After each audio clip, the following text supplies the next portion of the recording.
Okay, so I know I usually don't do surprise discussions, but this calls for a live discussion. What of, you might ask? Well, after making my video yesterday about the 6 games of shame that this team has, well, so much graced us with, I figure it's time that we had to discuss it. I figure we had to discuss it. I figure we had to dissect it. And I figure, you know what? For the hell of it, just another fucking surprise video. I haven't done a random live video in quite some time. All of them are planned. But I figure, why the hell not? Who am I to deny you people of a live show? Especially on a Sunday afternoon, just striking noon. And honestly, I don't know if daylight savings time struck yet, so there's that. But 6 games of shame. New York Rangers, overtime loss. St. Louis Blues, overtime loss. Boston Bruins, completely destroyed. Montreal Canadiens, owned. Ottawa Senators, don't get me started. Carolina Hurricanes, lost to an AHL goaltender. And that is not good by any stretch of the imagination. You want to know why? Because it shows this team's lack of scoring. It shows this team's lack of consistency when they want to score goals. And like I just wrote in my article, and yes, I did write an article. You can check it out on my on the website, on this Facebook page, and I wrote one for the fan page. It's entitled New York Islanders Woes and Possible Freefall. The issue is that what I wrote, it's not that this team isn't playing to win. I don't feel that. I feel this team is playing not to lose. They're playing, it's just not there. They don't care. I read your article. You were spot on saying we're not playing to win. We're playing not to lose. And that's how it is. Barzell penalty. Steve, how are you? It's been a long time, my friend. Barzell penalty not only killed the game, but the whole season. That could be a possible death spell. And here's the thing. Here's what I wrote. And this is key to what's coming up. The New York Islanders are going on a 4-game road trip. And you're probably wondering why this box is here, but I'll get into that in a little bit. But the New York Islanders have a road trip coming up. A 4-game road trip to where they visit Vancouver first, then Calgary, and then Edmonton. And then to round it all up, to finish it off, they go to Pittsburgh. If the Islanders don't win at least 2 games and get 4 points minimum, to be it, that the 2 wins is minimum. 2 wins will be satisfactory. 2 wins, 2 losses, that could be satisfactory. It'll keep them treading water, as my friend David once put it. But for this team, if they don't win 2 games, at least on this road trip, consider the season dead. My issue with this team is there's no offensive pressure. And to make it worse, I watched the Ranger game last night against the Devils. Now, granted, the Rangers got their asses beat and handed them on a silver fucking platter by the New Jersey Devils. But I will say this. The New York Rangers on their power plays and in the offensive zone, they sustain pressure. They crowd the defense in. They make them panic. They make them struggle. This New York Islanders team, they stay along the perimeter. They give the defense a lot of space. It's not what you're supposed to do, especially when you have a lack of talent, but at least a lack of talent can actually help. But this is where things get quite concerning. The New York Islanders have 79 points. They're stuck at 35 wins. Their loss column has been building up. 23 losses, 9 overtime losses. Overall, this is the current record. The New York Islanders have the New York Rangers, the Carolina Hurricanes, and the Florida Panthers right behind them. It's not looking good for this Islanders team. It's not looking good for this Islanders squad. 79 points is what the Islanders have. And if I'm to go to the standings, which I will gladly do right now,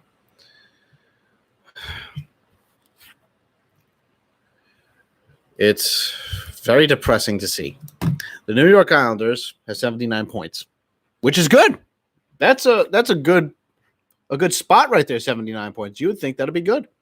No. The Washington Capitals have 89 points. The Philadelphia Flyers also have 89 points. Who would have thought that the Philadelphia Flyers would have 89 points? Especially being second place in the division at this time? If you did, you're a damn liar. The Pittsburgh Penguins have 84 points. The New York Islanders have 79. The Columbus Blue Jackets have 79. The Carolina Hurricanes have 77. The New York Rangers have 76, as do the Florida Panthers. All within striking distance, so to speak. This isn't good. I wouldn't call it a curse. It's not just Pajot. Pajot, despite his flaws, I think he's still getting acclimated to the system. He's a brand new player. I'm not going to bash him. But when the overall team can't score, passing too much, the power play is anemic, and they're not even bothering to shoot, it shows legitimate concern. It shows that I don't think Barry Trotz is to blame. I really don't think that. I honestly think that this team doesn't believe in itself. I think Barry Trotz believes in it, which is fine. But when the players are so hesitant to shoot the puck, when they are so committed to passing, this is where everyone gets pissed off at this team. Now, people will get pissed off at those who throw it out there saying that this team sucks and this team can't score a goal. And are saying, oh, well, it's just a slump. 2-7-2 or 2-8-2 or 2-8-3, whatever it is. Well, in 47 games, count it, 47 games this is. The Islanders have gone, and this is dating back to November 21st, to the day right before San Jose, in San Jose. The Islanders, before that game, went 16-3-2. Now, that's impressive. That's terrific. 16-3-2, you would think this team is going to go on a big run. They're going to keep on going. They're going to keep this hot pace and keep running with it. But the issue is, ever since then, the Islanders have gone, ever since November 21st, the Islanders have gone 19, 20, and 8. 19 wins, 20 regulation losses, and 8 overtime losses. Now, if we combine the losses together, it's 19 and 28. That's almost 9 games under 500. Now, because it's hockey, it's hockey terms. It's just with the wins and losses, because you get the overtime loss, you get the point. But the issue here is that this team, ever since they lost the point streak, now I give them credit. I don't count the San Jose game in San Jose against them. It was a good game through and throughout, and it was just an unfortunate loss for the team. So I don't give them flack for that. I give them flack for losing the way they did in Anaheim and losing in the way they did against LA. Pardon me one moment. I'm going to get a drink. Just give me one moment. Almost snapped my hockey stick, which wouldn't have been good. But overall, Greg needs a drink because ginger ale for ginger ale reasons. The issue here regarding this team is that they haven't come to play to their potential. And when I say potential, I'm not saying to their let's see here, to their peak. They're not playing to the way they've been playing, Remember last year, the Islanders played very hard, a very hitting style of hockey, a very defensive minded, where they would be in your face, hit you, and be in your offensive zone. And when they were in the defensive zone, they would surround you and make sure you wouldn't score a goal. And the most goals they would allow in a game, 1 goal, 2 goals, 3 goals at most. In these past games, they've allowed 4 or more goals. With the exception of St. Louis, Carolina, and that's it. They've allowed 4 or more goals. It's mind-boggling.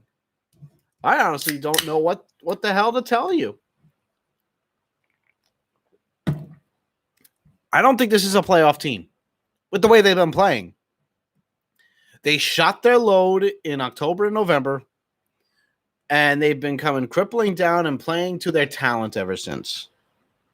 Now, they've had a couple of great wins. They had a couple of comebacks, but they also had a couple of games where they completely shit the bed and where they also, and this one is the worst, where they've had multiple goal leads and they blew them.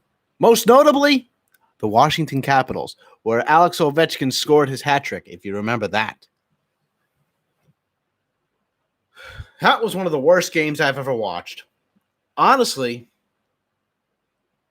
when it came to the 4-game road trip to the West Coast, and by that I mean Nashville, Vegas, Arizona, and Colorado, Nashville, they didn't even bother to show up for. Vegas, they showed up, but they just couldn't get a point or a goal to save their ass.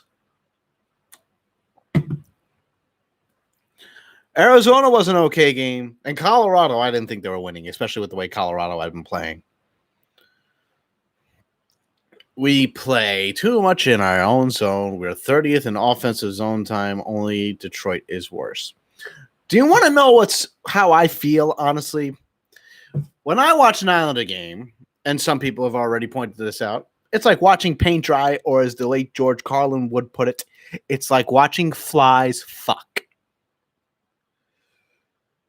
The issue is that this team has no entertainment value when it comes to watching. It's the same old song and dance.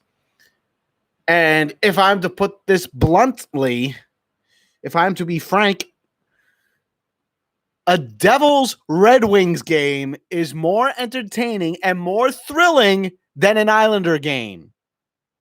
And if you happen to be an Islander fan, what's more exciting isn't the Islanders. It's the team you're playing against. That's the worst part of it. No creativity and no skill. I completely agree. The only one who's showing some sort of creativity is Casey Cizikas, Matt Barzal, who does the same damn thing, but it's creative, and Jean-Gabriel Pageau. Aside from that, there's not much else. Noah Dobson on defense has been atrocious, has been a liability. Devon Taves, that's a hot button topic. Devon Taves, he has his good games. He has his bad games. Hard to tell with him. Pageau is used to a run-and-gun system. The system we play is boring. We don't score goals, and the situation was never addressed. Pageau is at most a 25-goal scorer in the system. I blame the Caps game on Taves, mimicking Kuznetsov. Oh, God, that was awful. Yeah, if a note to Taves, if you're going to mimic someone's goal celebration, do it when you're winning in the third period, when there's no time left, or do it when you win in overtime.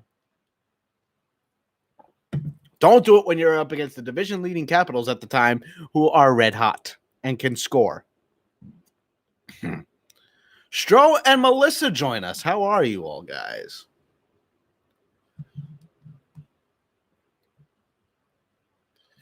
The issue is another thing about this is another issue. The power play. Anemic, listless, lifeless, shootingless. A lot of lesses in that. But my question is, was Scott Gomez really the problem? Because what I'm seeing here with Jim Hiller, who's supposed to be an offensive guru, is that with this power play, It is virtually the same exact power play that Scott Gomez ran. No creativity, passing along the perimeter, constantly passing, staying on the blue line and on the perimeter and by the boards, not penetrating the dirty areas as Butch Goring would put it. There's nothing. Last year, the power play was ranked 29th. Not surprising. This year, it's ranked at 23rd. God knows why. But the issue is, you would think when the Islanders played Nashville in Nashville, that you would think Nashville has the worst penalty kill at the time. You would think the Islanders would take advantage, right? Wrong. The Islanders didn't take advantage. They made the league worst at the time. Nashville Predators penalty kill looked like it was number 15 at best. It made it look like it was great. Michelle, how are you, Michelle? I'm here to discuss the Islanders.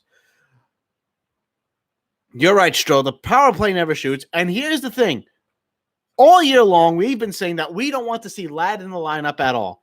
Well, turns out Andrew Ladd, last game against Carolina, was one of the best players on the ice next to Matt Barzal and Jean-Gabriel Pageau. The issue is this team can't shoot. There's no one who could one time. You're absolutely right. The only one who really can, and when he's on the ice, is Ryan Pulock. But people predict it. Everyone predicts it. They know it. There's no traffic in front of the net. You're right. No one wants to pay the price. The issue with the Islanders is when it comes to being in the offensive zone, they're too clean. It's too clean of a game. And now I don't have a problem with a clean game, but they're too clean. It's Mr. Clean. We can't have it Mr. Clean, all right? You got to be penetrating. It's got to be somewhat dirty. Get some sticks in there. I'm not saying commit stupid penalties, but you got to find some deflections. You've got to find dirty areas to the net. Doing what you're doing right now, doing nothing, it's not helping. I was listening to my friend Matt on his show, Big Red Sports on YouTube. And there was something he said. I got to remember it. But he said something quite revealing.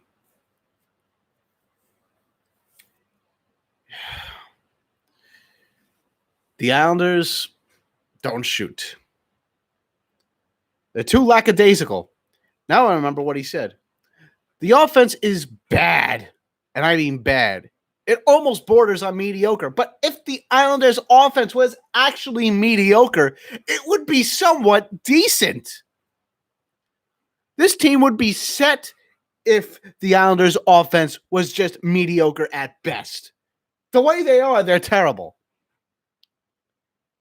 That's what I want to know. How the hell does Lee only have 2 power play goals? It's because of this anemic power play. Let me ask you all. Raise of hands, or say aye in this case, or nay. If you think Jim Hiller should be reevaluated and possibly fired, say aye. I'll wait. But if you think that, please say aye.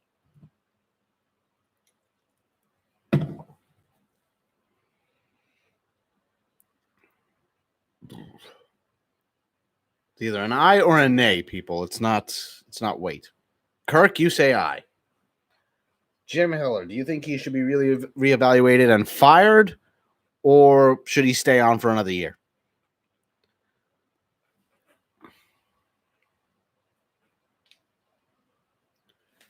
This is a serious discussion. It's not even at the part with joking anymore, and that's the sad part. Well, here's the thing, Stro. The players on the power play need to be changed, but who is there? There's nothing. There's no one of goal-scoring talent. The only one that there is that Bellows is in the AHL, which is still a damn mystery in its fucking self. But what we've got to understand is There's no speed on this team. There's no urgency. There's no desperation. It's like Lou Lamoriello. A steady face throughout. When they're on the ice, it's just, content. It's not, and that's what Lou Lamoriello looks like. He's content. Yes, he got Pajot and Green, which were great moves, but you don't see him going into the locker room. Or if he does, it's behind the scenes.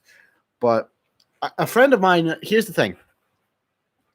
A friend of mine was at the game against Montreal in a couple of days ago at the Barclays Center. And he sat next to the owner's box where Lou Lamoriello and the owner sit. And he saw Scott Malkin chewing out and possibly flipping a shit on Lou Lamoriello. Now, when the owner does that, especially against Montreal, where they're 6-2, with a 6-2 win, that's not good. That's the owner telling the GM, fix this shit up. Your top players are not scoring on the power play. You can't say no one else can be on the power play. There's not much else top players, really. And when it comes to the are you really going to put bottom 6 guys on there like Martin and Komarov who can't score?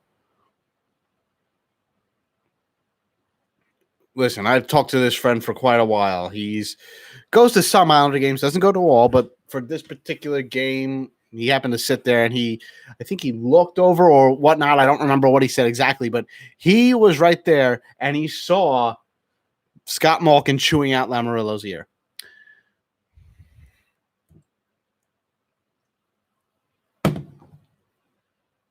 If that's true, I tend to believe him, but if it's 100% true, Lou's in for a big offseason.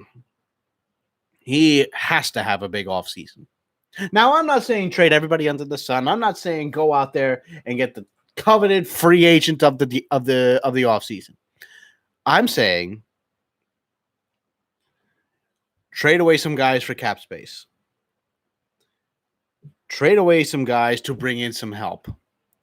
Don't get into the chemistry and the goal differential BS, because now that's 2 things that we have to go by that we have to hold Lou Lamoriello to. First year was chemistry. This second year, it's that you don't worry about goal scoring, you worry more about goal differential.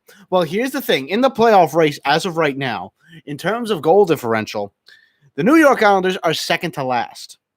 Second to last in goal differential in this playoff race at 0. 0 on the button, on the knob, on the nosy. The only team that's behind them in goal differential is the Columbus Blue Jackets with -8 in goal differential. Everybody else, if I'm going to look here, and I'll let you know in just a moment. The Boston Bruins have a +51 in goal differential. Tampa Bay, +52. Toronto, +10. Washington, +26. Philadelphia, +38. Pittsburgh, +29. The Columbus Blue Jackets, -8. The New York Islanders, 0. The New York Islanders are second to last. Brian, if this team's offense was mediocre, they would be fine. The offense would be fine. They are below mediocre. They are terrible. It's horrendous. It's disastrous. Hell, that's why this is here. This, my good friends and fans, is the brown box of shame. It's going to be staying here, overlapping these Islanders jerseys that I have for the remainder of the show. Because honestly, I don't think this show deserves to have the Islanders logo in this. And you're right, Brian. The Rangers do have a better goal differential. It's +11. The Carolina Hurricanes have a +12. And the weird thing is, when it comes to goals against, the Islanders are top 10, but the Rangers are a lot better than what we labeled them to be. The Rangers are 15th in goals against. The Rangers are 15th. Think about that for a moment. The Rangers are 15th in goals against. Not bottom. They're right there smack dab in the middle. Think about that. Where the Rangers, who came into this season knowing that their defense wasn't going to be good at all, is now top 15, is now 15th. They are 15th in goal differential. When it comes to the penalty killing, I'm not sure it's stellar. I'll look it up right now. Pretty sure it's not, magnificent by any means. But if we were to look at the stats of that, by team, I don't like to go by player because player depends on the team, the system, and all the what have yous. The penalty kill for the Rangers is 21st. It's not terrible. It's not good. But their goals against per game, still not good. 3.16. They allow about 3 goals a game, but they score 3.34 a game.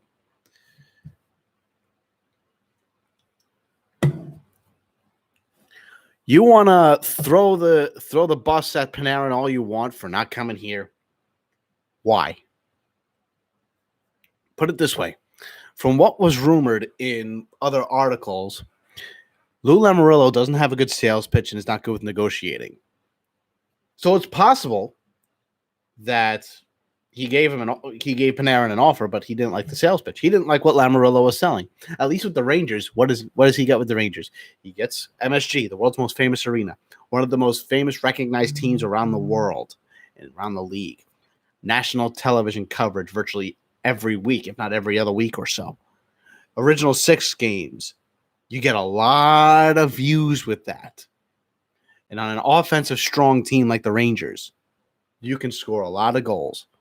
And the best part about that is, you want to know who's really contributing to that? Former Islander Ryan Strome, who has more points than Jordan Eberle. Who would have thought that? If goals were scored by hitting posts, we'd have another 4 cups. If goals were scored by just missing the net, we would have had 8. Do you know how many times we hear Brendan Burke say, just wide, along the boards, shot blocked. We lead the league in shot blocks. That's an accomplishment. But we're not in goals scored.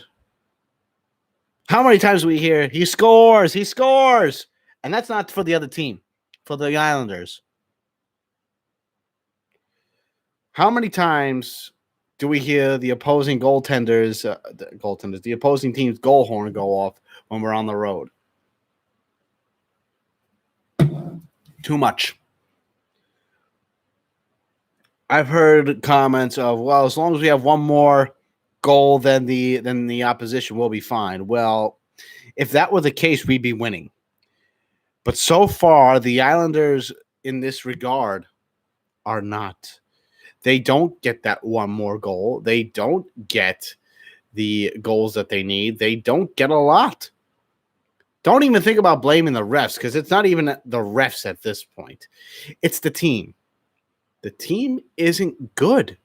I'm sorry to say that. They just aren't. They're playing they played to their peak.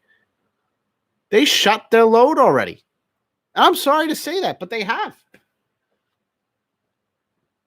They are too scared to hit people now. Matt Martin is a shell of his former self. He's not the guy he was.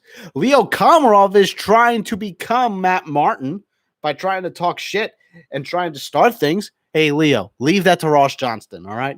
Maybe even leave it to Cal Clutterbuck.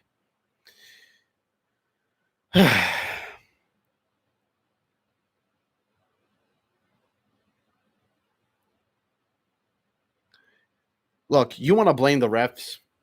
Did the refs cost the Islanders power play opportunities? Not really. Did the refs cost the Islanders on the power play by telling them to not shoot? Do the refs cost the Islanders wins? Do the refs cost the Islanders offensive zone time? Do the refs cost the Islanders goals? No. Look, I'm not going to defend the refs. Are they perfect? Absolutely fucking not. They are not perfect by any means. But to blame all these losses on the refs, it's ridiculous. To blame yesterday's loss against the refs is ridiculous. First of all, Carolina was on the power play thanks to a stupid Barzell penalty with the dying minutes in the third period, where the Islanders had a power play opportunity. I didn't think they were going to score, but they had a power play opportunity that would have bled into the overtime period. But you want to know what cost them? Barzell cost him. Now, even if that call by Svechnikov to Trocheck was overturned and they said there was no goal, Carolina would have scored anyway on their power play because the Islanders, first of all, they're not good. Second of all, they look tired as hell out there. Third, Carolina is deep. Carolina is a good team. Carolina has speed. Carolina has skill. We don't.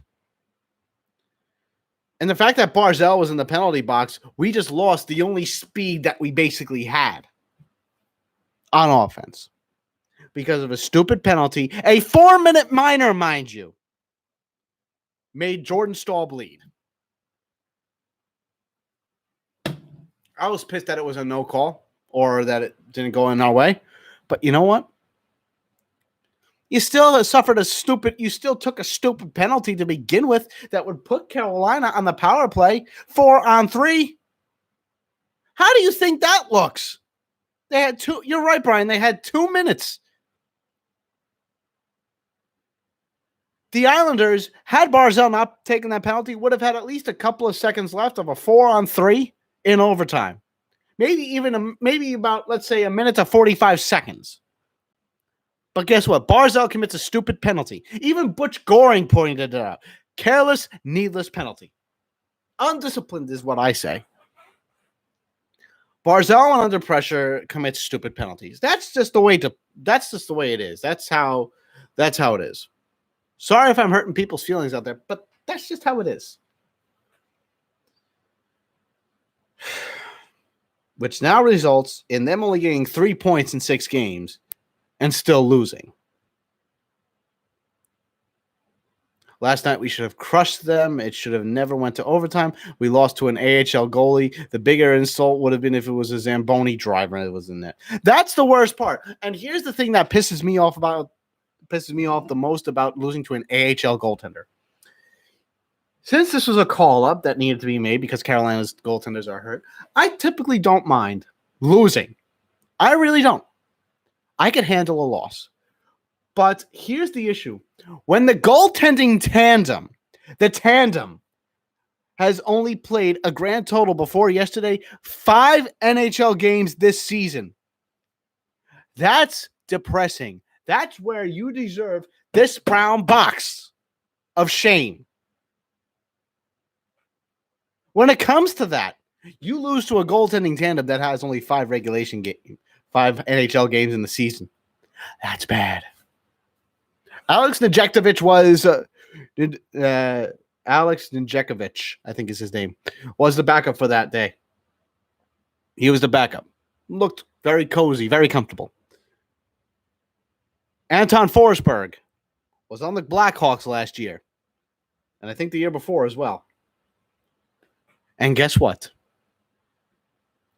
No, Forsberg was on the Hawks 2017-2018. He was with the Jackets last year, I believe.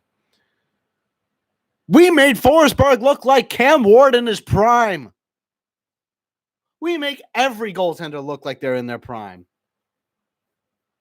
Everyone complained about Hosang, yet Barzell is undisciplined and a turnover machine. Hosang gave teams another speedster to worry about. Now they went 9-1. We don't put enough pressure on the other net.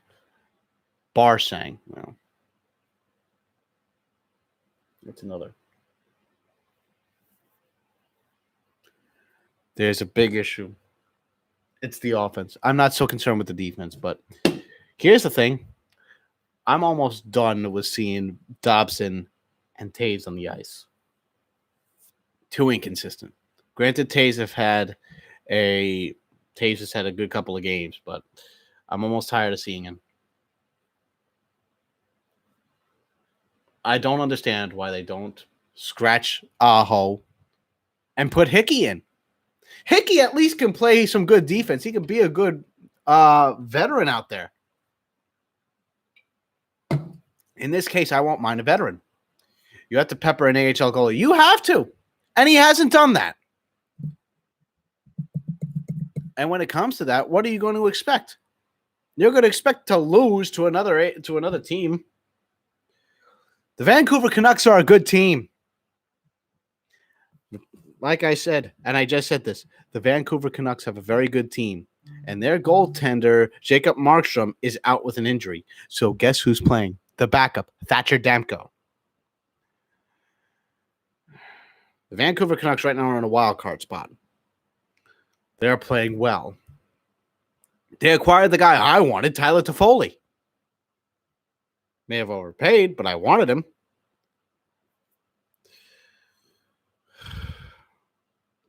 Pierre Dubois. Let's look at this carefully. Oh, wait, nope. Whoops, wrong one. Let's see here. JT Miller. 27 goals and 44 points.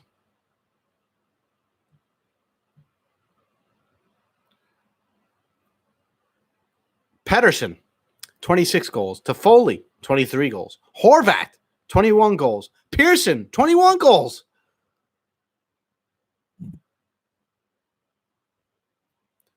Taves couldn't hit a tie the broadside of a barn with most of his.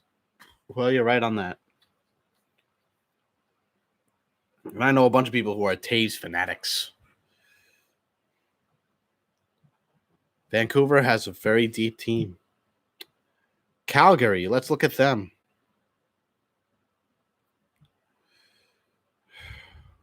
Lindholm, 29 goals. Kachuk, 22 goals. Monahan, 22 goals. Johnny Gaudreau, 18. Magnapane, I guess his name is. I couldn't pronounce his name. 17 goals. Finally, Edmonton. Let's see the damage this is going to bring us. Leon Draisaitl, 43 goals. Connor McDavid, 33 goals. Ryan Nugent-Hopkins, 21 goals. James Neal, 19 goals. Tyler Ennis, 15. You're sensing a trend here. The trend is that these teams that we're facing next have goal scorers. Now let's look at the Hurricanes. Brian Rust, 27 goals. Evgeny Malkin, 22 goals. Jake Gensel, 20 goals. Although I think Gensel's out with an injury, if I remember correctly. Yeah, he's out with an injury. Zucker, 20 goals. Hornquist, 17. Crosby, 16. Though Crosby's been injured. All these teams that we're facing next have goal scorers. We really don't. I would rather deal Leddy. He has a bigger cap hit. Mayfield at least plays hard. Leddy, you see a lot of stupid turnovers. Our D is not as strong as fans want it to be. Our defense isn't as strong as last season. That's the sad part. This team is nowhere near where it was last season. 0-3-3 with Pajot. Yeah, that's unfortunate, Ian, but I don't blame Pajot for this.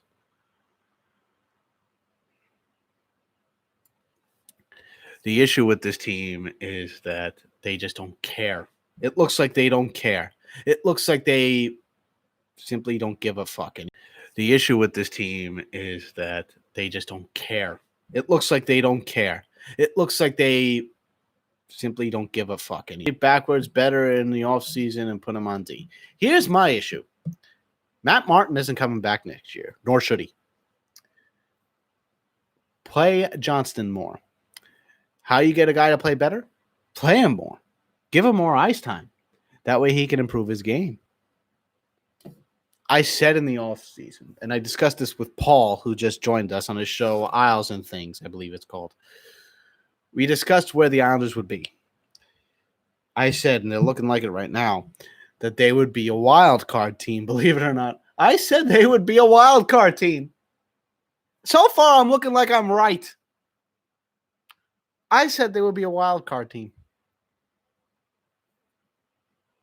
I think I also said they'd be fighting for a wild card spot. Well, here we are. Here we freaking are. But this team is struggling to score goals. They're struggling defensively. Their goaltending has downgraded. Greg Risorto, the new future GM, Long Island grown. I don't want to be anywhere near to be a GM. I'd rather not have that pressure on me. No, thank you. I'd rather just critique and praise when needed.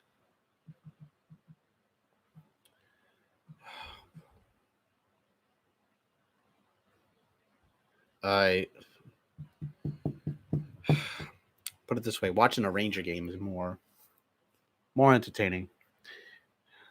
Michael Del Cole is a first-round flop. Has become a third line cornerman that can't score. Almost guarantees a player not scoring a goal each game. I think his defensive game is all right. I'm not saying he's terrific, but I think that Del Cole's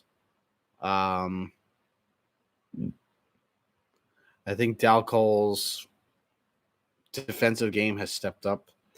His offensive game is terrible. Let's go over who we think should be gone next year. Then I'm going to leave it open for questions and answers, questions, comments, concerns. So I'm going to look at, okay, players that are free agents after this year. Matt Martin, Derek Brassard, Tom Kuhnhackl, Andy Green, and Thomas Greiss. I think only one of those players should come back. And I'm only saying one.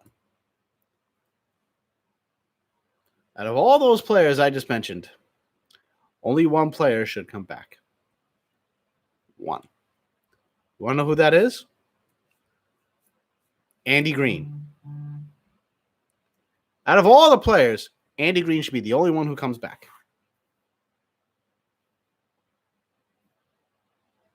Why? He can be a good top six defenseman. Years. Speaking of the AHL, Thompson needs to go. He absolutely has to.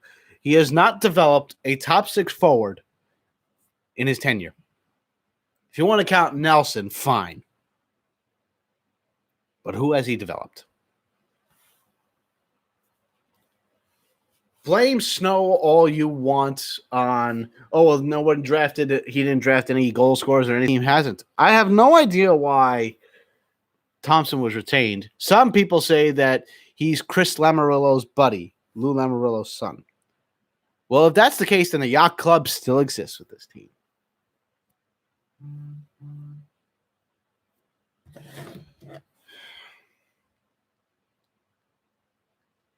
I should be watching baseball right now, right? Right? Well, we got another 15 minutes before, so I'll be watching baseball after.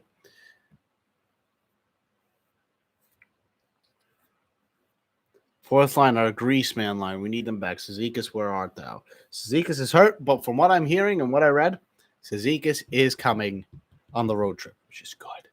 Very good. Hopefully he can play. Hell, wouldn't that be something? Imagine if Cizikas comes back and this team goes on a tear. Woo! That would be something. Just imagine that. Cizikas going on a tear, especially with this team. My buddy can't develop players. My buddy doesn't have a job. Oh, boy. At least I have the Yankees, yeah. Brian, go screw yourself. At least we had the Islanders and the Giants, right? But time to open the forum up.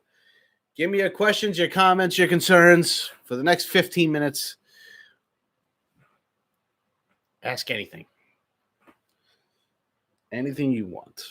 I'll give you the best information that I can. I mean, I'm no insider. But I could sure as hell commentate on it. Cizikas has great locker room presence, which is a major factor. The thing is also with Cizikas, he's good on the ice. He's also good in the locker room. Something Komarov isn't. Komarov, great locker room presence, great locker room character. But when it comes to the ice, Komarov is terrible. And we get what we paid for. But Komarov came as advertised.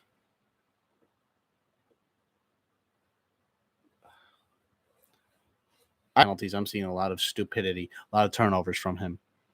Zero offensive skill, by the way. Now, I heard that too, but who knows? Maybe. What's the flight? Oh, you are such a perv.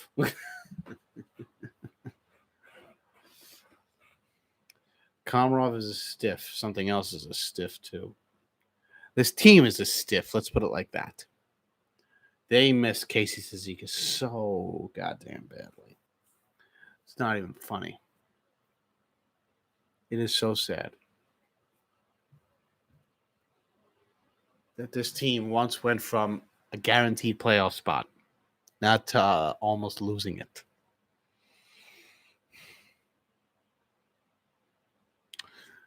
People are saying, oh, it's just bad luck.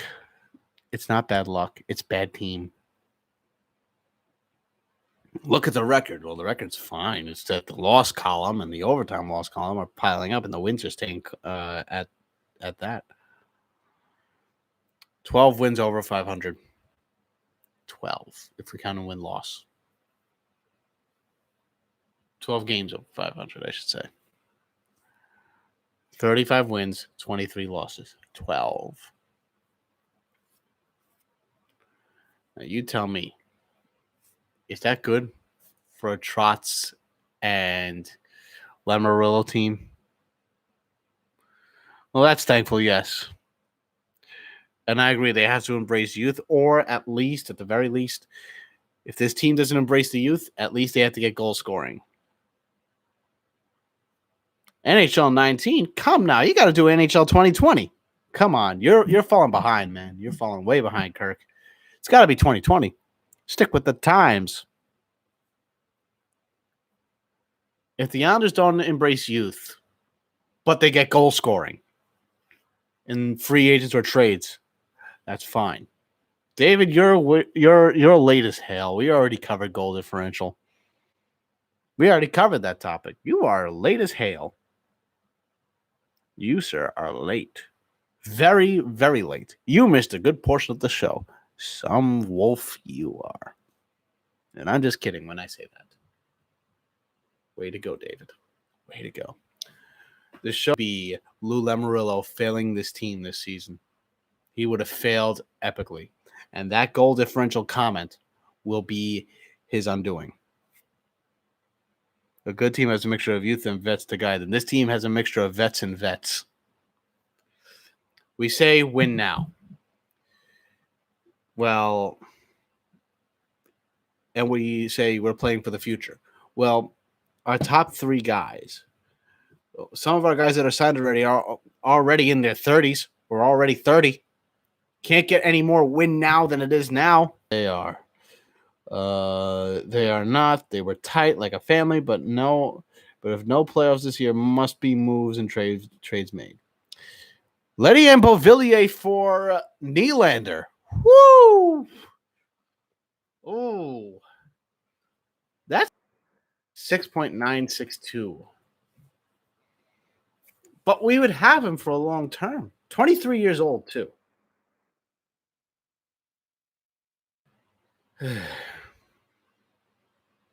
Honestly, I would. If the cap goes up to 88 million. If it goes up to that. If it doesn't, then we're screwed. I would trade Letty for Nylander. I would even consider trading Beauvillier.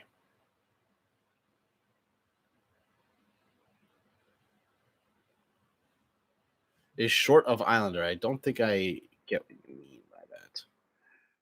Nylander, 30 goals. 30 goals. More than anyone on this team. Sonny Milano, I think he got traded to Anaheim. If I remember correctly. Sonny Milano went from Columbus to Anaheim. I could definitely check. But I do remember seeing that. The Long Island kid. But just because a kid's from Long Island doesn't mean he's going to succeed here.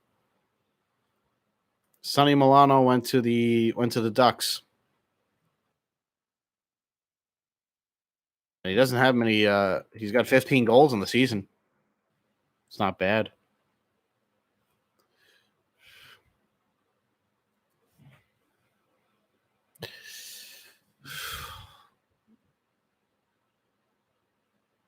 Sign Jesper Foss to play with Bellows and Pajot. I would. If the Owls don't make the playoffs this year, those upcoming first and second round picks given in the Pajot deal are a little more important. Yes, they are. They really are, because then the Islanders are in the lottery, which would be a disaster. Oh, I need to relax. Okay. The brown box of shame says otherwise. Oh, okay. I get you. I get you, Kirk. I get you.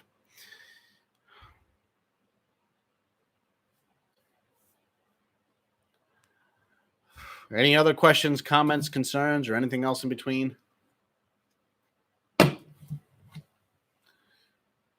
Foss is staying probably with the Rangers. I tend to agree. I wouldn't mind going after him. Dave Cornacchio. Where is he? That's a question for the ages. Emphasizing it and upgrading it. The fact that this team hasn't played well in 6 games, that's what's causing this brown box. That's why. It's not because I'm pissed off at the team. It's because of the way they've been playing and the way they've lost against Ottawa, Carolina, and Montreal. This was a big draft to give first and second round picks away, not a knock on Pajot. I agree, but Pajot was a need that this team had to get. And you know I'm right. I'm not saying it was a bad move. As a Raider fan, you should take that hat off. You don't deserve that hat. Excuse me. Don't be telling me what I deserve and what I don't. Do you think a 6-game losing streak is good? Where they can't score a goal? Who has a better chance to score? The brown box? The brown box, honestly. I tend to think that. Put it this way. If you were to put a traffic cone in the opposing goaltender, in the opposing team's net, the Islanders would struggle to score on it. They would hit the cone. And then if it went down, they'd hit the cone again to bring it right back up. It ain't good. I can definitely tell you that.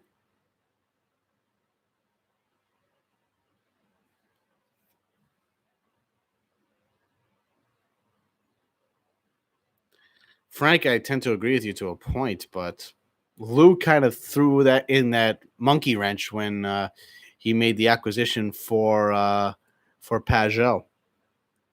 So in this case now, it's hard to figure out. We need Duncan. Duncan, yes. So you don't put a box on you. What's wrong with you? You're one of these probably fans that wants Trotz fired. I don't want Trotz fired. I honestly don't. Trotz should stay. It's not his fault. I think Jim Hiller needs to be fired.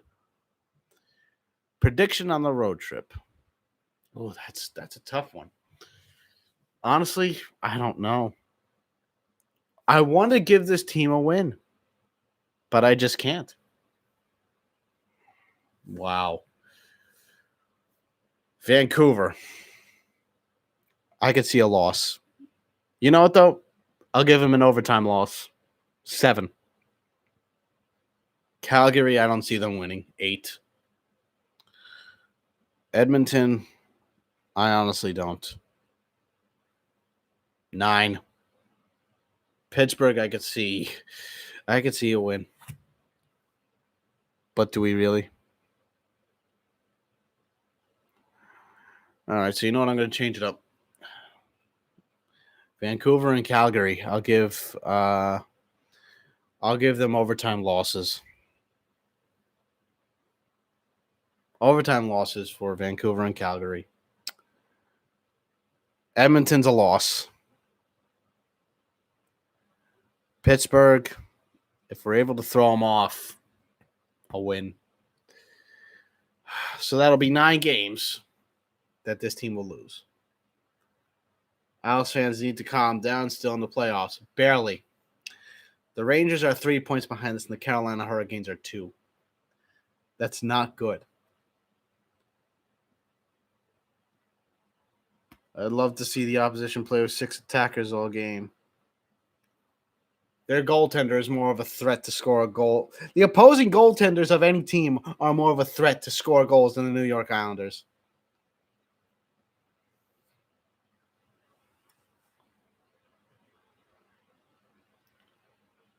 Kirk, I would love to believe that. I would absolutely love to. Will Sorokin be in net for the Islanders in 2021? I don't know. I really don't. There's no commitment at this point. There is no 100% commitment from Sorokin. There really isn't. And if there isn't any commitment, and if he doesn't come to this squad, then that Varlamov deal is going to be a major pie in Lamarillo's face.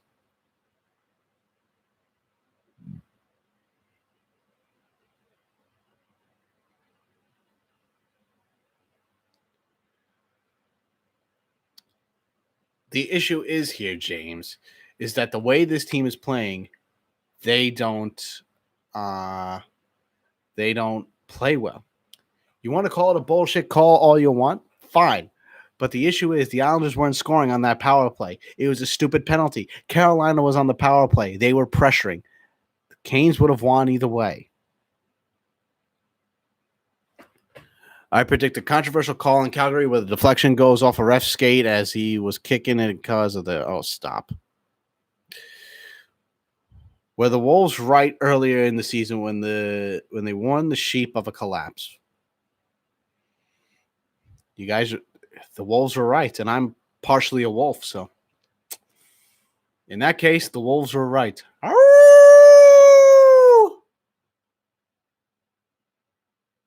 Well, that depends, Kirk. If we let Greiss go, which is probably going to happen, Greiss is going to walk. Sorokin doesn't come over. If Sorokin doesn't come over, they need to re-sign Leonard. That'll be a great move. You have Varlamov and you have Leonard in case Sorokin doesn't come. Why not? Oh, good Lord. If anyone of a 14th forward, a 13th, whether it's Komarov, Kuhnhackl, Dal Cole, are top 6. Oh, I'm going to be pissed. I would much rather have Tom Kuhnhackl on the 4th line rather than Leo Komarov. Let's put it like that. At least Kuhnhackl has some Stanley Cup experience and has speed to his game and has a little offensive skill. Komarov has no speed and has no offensive skill. I don't ask for 4th liners to score many goals. I simply ask them contribute. Have some offensive possession.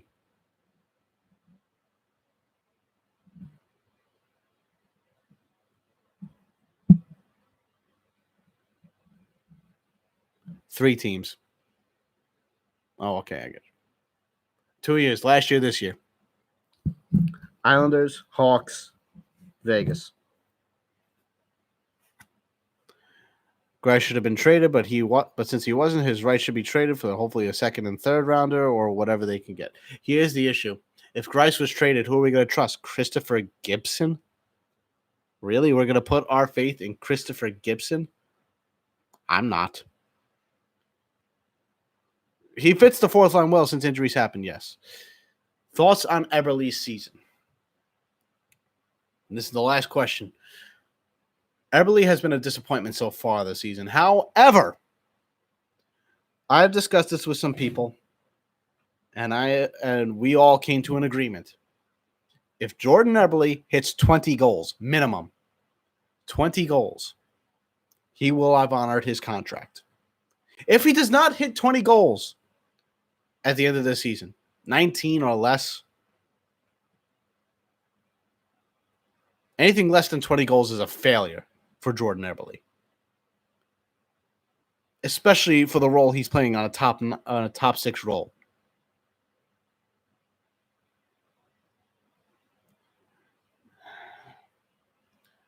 If I'm to rank Anders Lee, he needs to get 25 goals minimum. He could be on pace for that if this team scores goals, but Eberle, though, he has been a disappointment. Komarov will be a regular on the fourth line next year if no Martin, and Martin shouldn't come back. Will the Islanders ever win again? Oh man, that's good. Will the Isles ever look as good as they did last year? Ian, I wish I could answer that for you. I couldn't tell you. Strome is better than Eberle. No, that's a given. Shout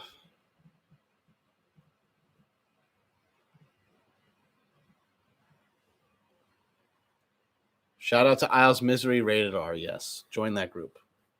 Join Isles Uncensored as well.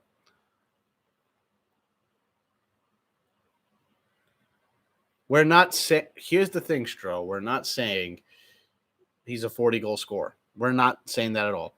For the minimum for Lee to honor his contract, it's 25 goals. Minimum. And I have no problem with 25 goals. But this team really needs a top 6 goal scorer. So, thank you very much, everybody, for watching. I know this was a surprise, but the next live show, scheduled one, will be after the regular season is over. More live shows? Possible. Very much possible. Post-game shows will not be live. Shows like this will. But we'll see where things go.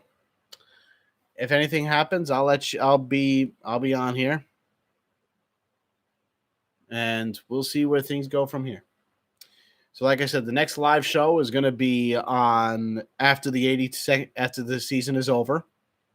The regular season, I should say. And that's really it. And I will see you after the game against the Vancouver Canucks. Let's go, Islanders. Have a good day, everyone.